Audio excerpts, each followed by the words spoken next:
Esto es América Noticias bajo la dirección general de Carlos Vasallo. Comenzamos. Saludo grande, saludo cordial para todos. Soy Camilo Egaña. La primera clave del día, adivinen, Díaz-Canel humorista. Tóquenle la cacerola a los vecinos del norte, que son los que nos tienen con este pago. Le ha dicho un periodista puertorriqueño radicado en La Habana que lo que hay que hacer es una cacerolada, una protesta a los vecinos del norte. Ese ha sido el chiste. Hace algunos años, Guillermo Álvarez Guedes me dijo, mira chico, un chiste lo puede hacer hasta un mudo, pero un imbécil, no, un imbécil no puede hacer un chiste. Un empresario republicano que quiere ser congresista está ayudando al gobierno cubano. Se llama Vic Mellor, se reunió en mayo pasado en La Habana con el nieto de Raúl, al que todo el mundo llama el Cangrejo. Ha sido contratado por el gobierno cubano para, dice él, mejorar las relaciones entre Cuba y Estados Unidos. Y como él quiere hacerlo todo legal y transparente, de hecho, se ha registrado como agente del gobierno cubano, agente extranjero trabajando para el gobierno cubano. Y justo cuando este Vic Mellor estaba en La Habana con el Cangrejo, el excongresista republicano David Rivera era condenado por lavado de dinero y por hacer cabildeo a favor de Nicolás Maduro durante el primer gobierno de Donald Trump. El 20 de julio, Rivera será condenado. Tercera clave del día, libros de la libertad. Dua Lipa, bella, talentosa, divérrima, ha creado una biblioteca de la libertad pensando sobre todo en los libros censurados en Venezuela, en Cuba y en el Líbano. Son libros que, según la compositora y cantante británica, desafían al poder, desafían la censura, desafían la exclusión y las narrativas dominantes. Dua Lipa se ha asociado con los responsables de la que a mí me parece la librería más bella del planeta, Lelo en Oporto. Cuando vayan a Oporto, vayan a Lelo, ¿eh? Es una librería con más de 120 años de antigüedad y es preciosa. Bueno, Dua Lipa dice que ha hecho esta biblioteca de la libertad porque en 2024, en 40 países, decenas de escritores fueron apresados, fueron detenidos por lo que publicaron y por lo que dijeron. Y recuerda que en 2023, 4.240 libros fueron censurados aquí, en los Estados Unidos. Y por eso ella ha creado estos libros de la libertad. Bueno, para los amargados, para los que no tienen fe, en las reformas económicas de Cuba, la primera medida ya está en vigor. Ya está en vigor. La primera medida ha sido el aumento del salario mínimo al equivalente de $4.93. Por tanto, el salario mínimo queda ahora en 3.210 pesos cubanos. Eso sí, no importa, no tengan en cuenta que 30 huevos cuestan entre 2.000 y 5.000 pesos cubanos. Eso es un detalle mínimo. No tengan en cuenta que 1.000 pesos cuesta en estos momentos entrar a un parquecito infantil que hay en La Habana que se llama Jalisco Park. 1.000 pesos, ¿eh? Quiere decir que si usted tiene 3 niños y 2 nietos, saque cuenta. El Cangrejo, el nieto de Raúl Castro, en su infinita modestia, ha dicho en las últimas horas al periódico estadounidense USA Today que él es el interlocutor principal y mejor para el diálogo con los Estados Unidos, que él está dispuesto a negociar con Estados Unidos, incluso con Donald Trump, si se tercia, porque él sabe que su abuelo y su padre, pues de alguna manera no han tratado al pueblo cubano como merece. Eso sí, él dijo que él cree solamente en Raúl y en Fidel Castro, pero que él está de acuerdo en principio en liberar a los presos políticos. Eso acaba de decir el Cangrejo al periódico USA Today. Por cierto, el Observatorio Cubano de Conflictos registra 170 manifestaciones en junio, sobre todo en Santiago de Cuba, en La Habana. Pero lo que no ha perdido el cubano, lo que el régimen no ha podido quitarle al cubano, es la guasa, la chacota, la sátira, la disposición a burlarse incluso de sí mismo en los peores momentos. Lo digo porque en la Facultad de Medicina de Santiago de Cuba, los chicos estaban hartos porque llevaban 24 horas sin electricidad. Hicieron una cacerolada, hicieron una manifestación y empezaron a gritar ¡Abajo Batista! ¿Cómo van a reprimir a unos manifestantes que dicen abajo Batista? Por supuesto no le hicieron nada y enseguida pusieron la luz eléctrica. Y esto me trae a colación con lo que pensaba yo esta portadilla. Los gobernantes, incluso los que se dicen demócratas y liberales, no soportan la sátira, no soportan la burla. Imagínense los que ni siquiera saben contar un chiste ni lo entienden. Nada, que Guillermo Álvarez Guedes tenía razón. Un chiste lo hace hasta un mudo, pero un imbécil no puede hacerlo. Ahora, si les parece bien, chistes aparte, que hay muchas cosas serias que contar, aquí están los titulares.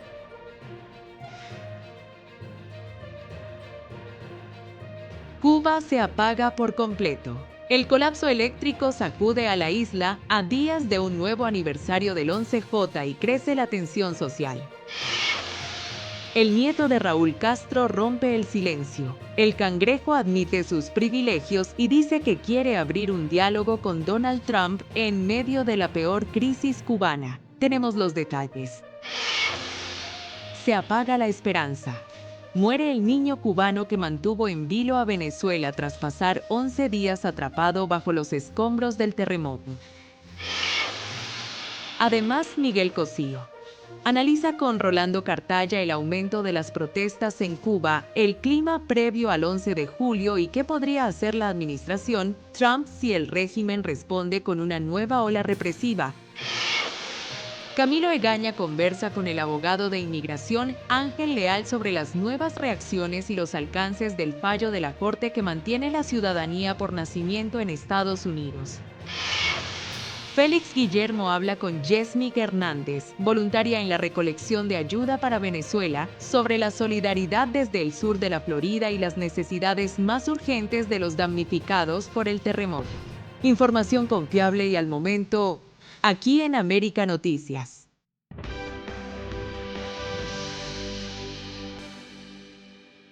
El sistema eléctrico colapsa a días del 11 de julio y la tensión vuelve a crecer en toda la isla.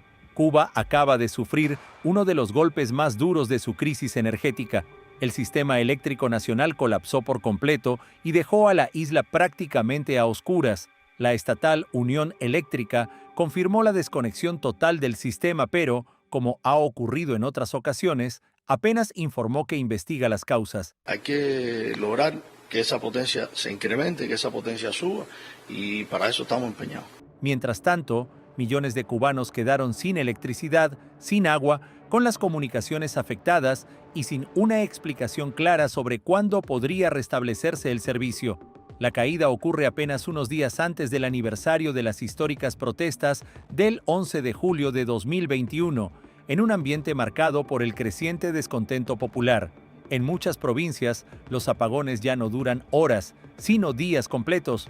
Cocinar con carbón o leña, dormir bajo temperaturas sofocantes y conservar alimentos se ha convertido en una lucha diaria para miles de familias. Pero el colapso de este lunes no apareció de la nada. Varias termoeléctricas permanecen fuera de servicio por averías, otras están detenidas por mantenimiento y decenas de plantas de generación distribuida siguen paralizadas por falta de combustible. Incluso la termoeléctrica Antonio Guiteras, considerada la más importante del país, volvió a salir del sistema tras una nueva avería. A esto se suma otro dato preocupante.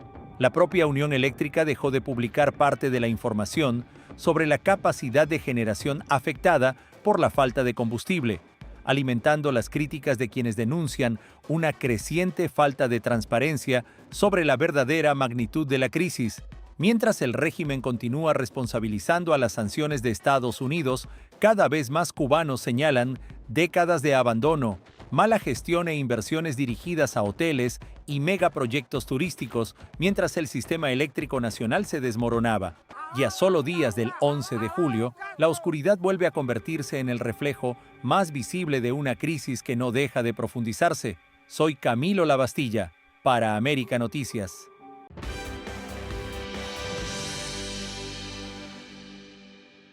Que por qué no debiera llegar a una relación normal y natural, Cuba no representa la más mínima amenaza a los intereses y a la seguridad nacional de los Estados Unidos. Uno de los hombres más influyentes y al mismo tiempo más discretos del círculo de poder en Cuba acaba de hacer una confesión poco común. Raúl Guillermo Rodríguez Castro, conocido como El Cangrejo, nieto de Raúl Castro y jefe de la escolta personal del exmandatario, reconoció públicamente que disfruta de un nivel de vida que la inmensa mayoría de los cubanos jamás podrá alcanzar. En una entrevista concedida a USA Today, la primera que ofrece a un medio estadounidense, admitió que viaja con frecuencia al extranjero, utiliza ropa de marcas de lujo y se mueve en vehículos de alta gama. Sin embargo, aseguró que le duele que los cubanos no puedan vivir como él y afirmó que trabaja todos los días para cambiar esa realidad. Las declaraciones llegan justo cuando aumenta el malestar dentro de la isla por el deterioro del poder adquisitivo, el cierre de negocios, la reducción del transporte, las dificultades para conseguir productos básicos y la salida constante de profesionales y jóvenes que buscan oportunidades fuera del país. Un escenario que contrasta con los privilegios de la cúpula gobernante, pero la entrevista dejó otra revelación de alto impacto. El cangrejo dijo estar dispuesto a sentarse a negociar directamente con el presidente Donald Trump para hablar sobre el futuro de Cuba. También defendió el legado de Fidel y Raúl Castro, aunque negó que aspire por ahora a un cargo político, dejó abierta la puerta al asegurar que dará un paso al frente si la revolución se lo pide. Sus declaraciones se producen pocos días después de que saliera a la luz la polémica por los contactos del candidato republicano Vic Mellor con el propio Rodríguez Castro, una historia que terminó escalando hasta el registro de Mellor como agente extranjero bajo la ley FARA y volvió a poner al nieto de Raúl Castro bajo los reflectores en Estados Unidos. La pregunta es si ese mensaje representa una estrategia personal o un nuevo intento del régimen por abrir un canal de comunicación con Washington en medio de una presión cada vez mayor, informó Camilo Lavastilla desde Miami, para América Noticias.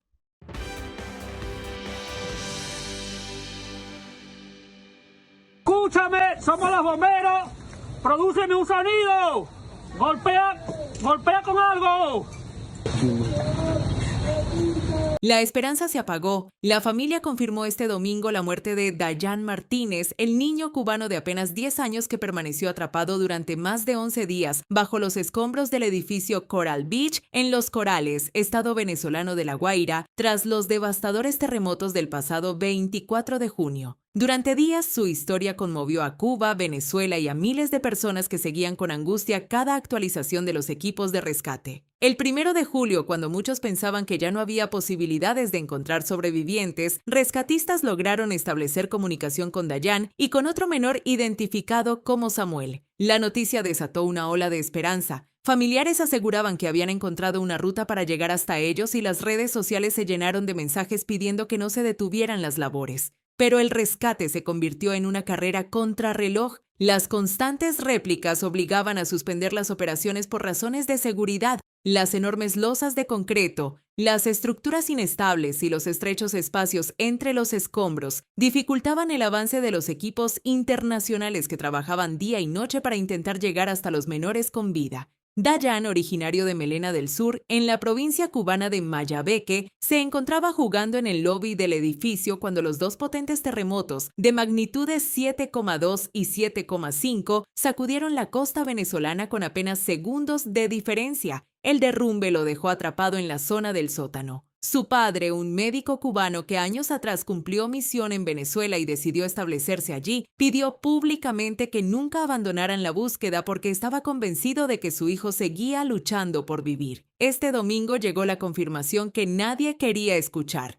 Junto con Dayan también fallecieron sus primas Vanessa e Ivana, según informó la familia mediante una esquela difundida en redes sociales. La periodista venezolana Jani González confirmó la noticia poniendo fin a una de las historias más seguidas de toda la tragedia. La muerte de Dayan deja una profunda huella entre los rescatistas y en la comunidad cubana de Venezuela. El niño que durante días representó la esperanza de encontrar vida entre los escombros terminó convirtiéndose en uno de los rostros más dolorosos de una tragedia que sigue dejando víctimas y familias destrozadas. Un informe de Leticia Grau para América Noticias.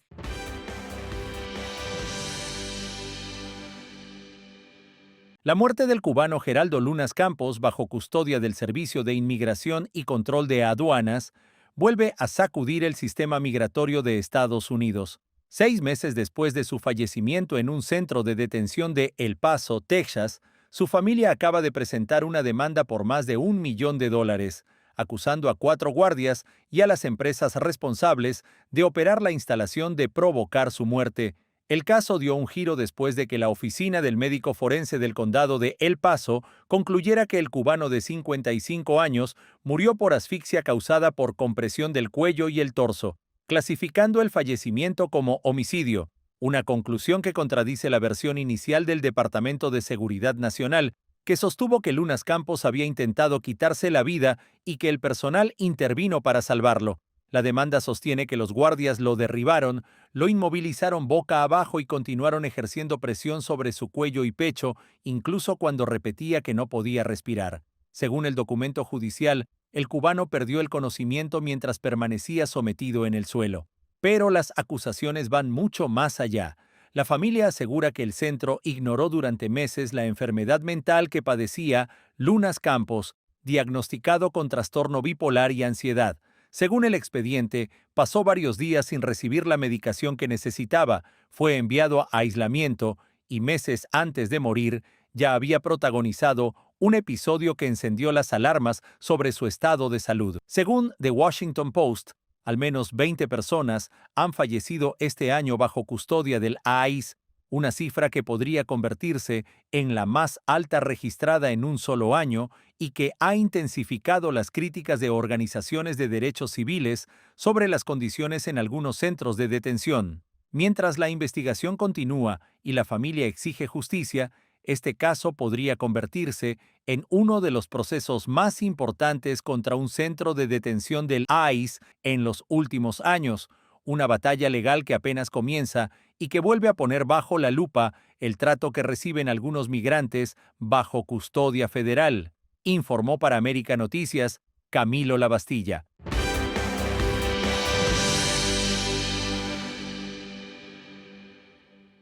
En medio del mayor deterioro de las relaciones entre Washington y La Habana en los últimos años, el régimen cubano volvió a enviar un mensaje político que no pasará desapercibido en la Casa Blanca.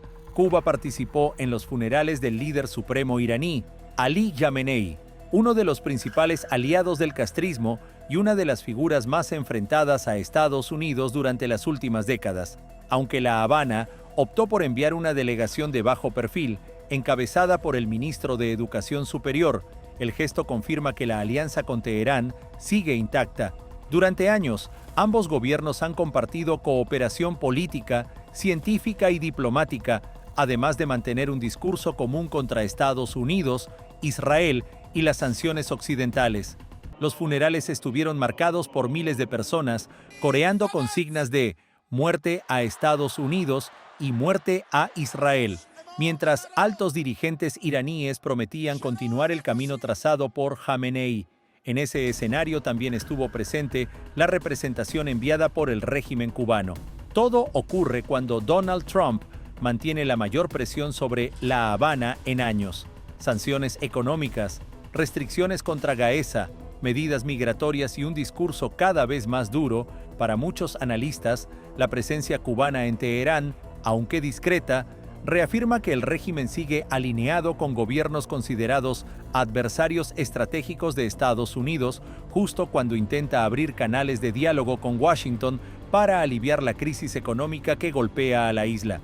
Mientras Trump endurece el cerco sobre La Habana, el régimen vuelve a mostrarse junto a uno de los principales enemigos de Estados Unidos, un gesto político que, lejos de pasar inadvertido, podría añadir más tensión a una relación bilateral que atraviesa uno de sus momentos más delicados, informó Camilo Lavastilla para América Noticias. Noticias en un minuto. Vecinos del barrio de Jaimanitas, en el municipio Playa de La Habana, salieron a la calle el domingo para protestar contra los prolongados apagones que asfixian la zona. En una movilización documentada por la periodista independiente Junia Figueredo a través de publicaciones en su perfil de Facebook. Las imágenes difundidas por Figueredo muestran decenas de personas congregadas en la Quinta Avenida frente a la biblioteca del barrio, tanto al atardecer como entrada a la noche. Al ver la movilización de sus vecinos, celebró el resultado con otro mensaje. «Qué orgullo siento hoy de mi Jaimanitas. Sembramos la semilla y he ahí el resultado. Al fin despertaron». La protesta se produce en un momento en que el déficit eléctrico en Cuba bate récords históricos con 11 unidades termoeléctricas fuera de servicio, 6 en avería y 5 en mantenimiento. Un informe de América Noticias.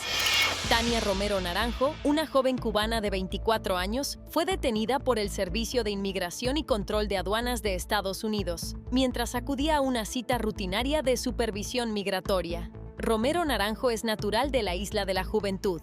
Lleva alrededor de 4 años en Estados Unidos y entró al país con el formulario I-220A, una figura migratoria que no otorga estatus legal definitivo. Su caso vuelve a colocar en el centro del debate la situación de miles de cubanos que viven en Estados Unidos bajo ese documento y que ahora enfrentan un riesgo creciente de detención o deportación.